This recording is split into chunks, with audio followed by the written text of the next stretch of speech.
வணக்கம் நண்பர்களே, இது தமிழ் நண்பன் ஷார்ட்கட் சேனல். இப்போ நான் பார்க்க போகிறது சென்ட்ரல் கோஆப்ரேட்டிவ் பேங்க் எந்தெந்த டிஸ்ட்ரிக்டில் எவ்வளோ இருக்குது அப்படின்றது தான். ஸோ அதற்கு முன்னாடி பார்த்திங்க அப்படின்னா நம்ம test batch and study materials ரெண்டுமே ப்ரொவைட் பண்ணிக்கிட்டு இருக்கோம். தேவை இருக்கிற நபர்கள் இங்கே டிஸ்பிளேயில் தெரிகிற காண்டாக்ட் நம்பருக்கு நீங்கள் கால் பண்ணிவிட்டு டீட்டெயில்ஸ் கேட்டுட்டு ஜாயின் பண்ணிக்கலாம். முழுக்க பார்த்திங்க அப்படின்னா மெட்டீரியல் அப்படின்றது உங்கள் வீட்டுக்கே கொரியர் பண்ணி விட்ருவோம். ப்ளஸ் டெஸ்ட் பேட்ச் அப்படின்றது வாட்ஸ்அப் குரூப்பில் ஆட் பண்ணிடுவோம். ஸோ குரூப்பில் ஆட் பண்ணோம் அப்படின்னா உங்களுக்கு கொஷின்ஸ் பிடிஎஃப் ஃபார்மேட்டில் கொடுத்துருவோம். ஸோ என்னென்ன டேட்டில் என்ன டைமில் கொஷின்ஸ் என்ன நடக்கும், என்ன சிலபஸ் அப்படின்றத ஆல்ரெடி முந்தைய வீடியோக்களில் நம்ம போட்டிருப்போம். ஆல்ரெடி நீங்களும் பார்த்துருந்துருப்பீங்க. ஸோ பார்க்காத நபர்கள் பார்த்துங்க. பழைய வீடியோஸ் எடுத்து ஷெடியூல்னு போட்டிங்கனாலே வந்துடும். அந்த ஷெடியூல் என்னென்ன டேட்டில் என்ன டைமில் டெஸ்ட் இருக்கும் அப்படின்றத பார்த்துங்க.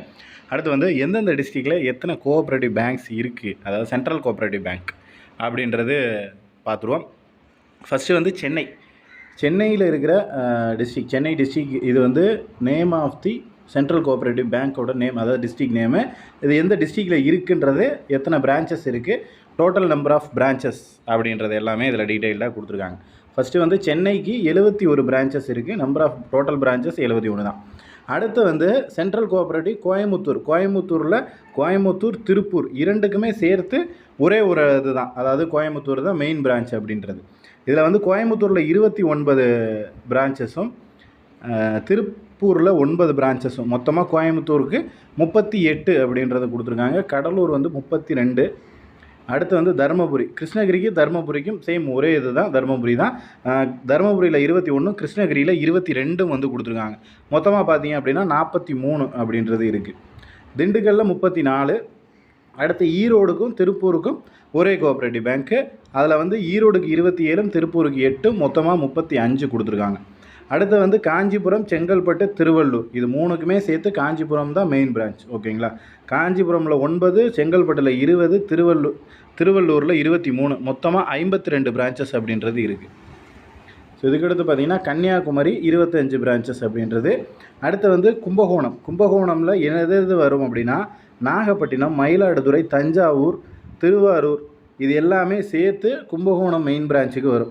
ஸோ நாகப்பட்டினமில் 9 பிரான்ச்சஸும், மயிலாடுதுறையில் 11, தஞ்சாவூரில் 13, திருவாரூரில் 11, மொத்தமாக 44 பிரான்ச்சஸ் அப்படின்றது இருக்குது. அடுத்து மதுரை பார்த்திங்கன்னா தேனி அண்ட் மதுரை ரெண்டாக பிரியும். மதுரைக்கு 34, தேனிக்கு 10, மொத்தமாக 44 பிரான்ச்சஸ் அப்படின்றது இருக்குது. நீலகிரிக்கு 22, புதுக்கோட்டைக்கு 26, ராமநாதபுரம் 32, சேலம் 45, நாமக்கல் கொடுத்துருக்காங்க பாருங்கள். அடுத்து நாமக்கலுக்கு 29. அடுத்து தஞ்சாவூர் கொடுத்துருக்காங்க. தஞ்சாவூர், திருவாரூர் ரெண்டுக்குமே சேர்த்து 30 பிரான்ச்சஸ். தஞ்சாவூரில் 25, திருவாரூரில் 5, மொத்தமாக பார்த்திங்க அப்படின்னா 30 பிரான்ச்சஸ் அப்படின்றது இருக்குது. அடுத்து தூத்துக்குடி 25 பிரான்ச்சஸ் அப்படின்றது இருக்குது. அடுத்து திருச்சிராப்பள்ளி, திருச்சியில் பார்த்திங்கன்னா திருச்சி, அரியலூர், கரூர், பெரம்பலூர், இது மாதிரி 4 டிஸ்ட்ரிக்கு சேர்த்து திருச்சியில் 40, அரியலூரில் 9, கரூர் 16, பெரம்பலூர் 10, மொத்தமாக 75 75 பிரான்ச்சஸ் அப்படின்றது இருக்குது. ஸோ இது திருச்சிராப்பள்ளி ரீஜியன் அதில் வர்றது. அடுத்து திருநெல்வேலியில் பார்த்திங்கன்னா திருநெல்வேலி அண்ட் தென்காசி, திருநெல்வேலியில் 14, தென்காசி 16, மொத்தமாக 33.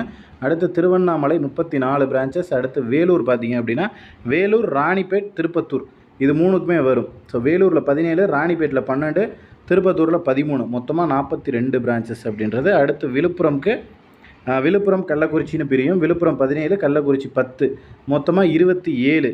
அடுத்து விருதுநகர் 38, சிவகங்கை 42. ஸோ இதுதான் டோட்டலாக தமிழகத்தில் இருக்கிற மொத்த பிரான்ச்சஸோட எண்ணிக்கை அப்படின்றது இதில் இருக்குது.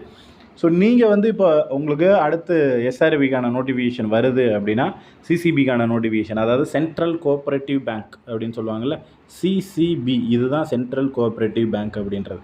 சிசிபி நோட்டிஃபிகேஷன் வந்தாலும் சரி, எஸ்ஆர்பி நோட்டிஃபிகேஷன் வந்தாலும் சரி, ஸோ இதில் இருக்கிற பர்டிகுலர் இந்த பிரான்ச்சஸில் தான் உங்களுக்கு ஜாப் அப்படின்றது இருக்கும்.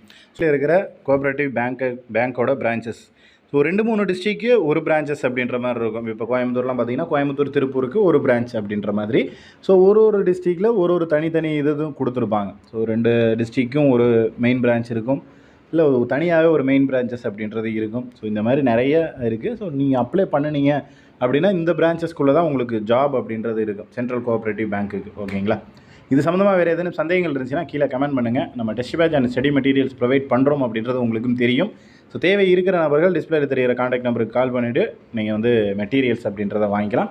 Full and full paid material தான், பே பண்ணி தான் வாங்குற மாதிரி இருக்கும். வேறு எதுவும் டவுட்னா கமெண்ட் பண்ணுங்கள். நெக்ஸ்ட் அடுத்த வீடியோவில் பார்க்கலாம். தேங்க்யூ.